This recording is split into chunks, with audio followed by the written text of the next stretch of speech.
Hey guys, today I'm going to show you how to create a GIF in Premiere Pro and export. First, we're going to make sure that our clip is not longer than 6 seconds, so we can try and trim it to however you like, as long as it is below 6 seconds. After that, we are going to zoom into the timeline, and from here, we are going to set our in and out by going to the beginning of our clip and clicking the letter I key on your keyboard.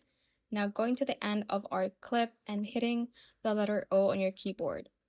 Let's zoom in again to the end of the clip and make sure that we don't have a space right here after the clip. So let's drag this and make sure that it will only cover the video clip so that it won't have a black frame for our GIF. After that, let's go to the export menu by clicking on export at the top left part of Premiere. Now you can set your file name right here and click on this location link to set on where you want to save your file. And for the format, we are going to click on animated GIF. From here, expand the video section and let's uncheck the frame size. Let's click on it and we are going to select custom.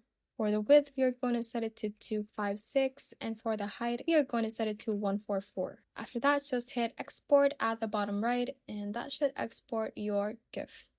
Thanks for watching, and if you found this useful, hit that like button and subscribe for more videos like this.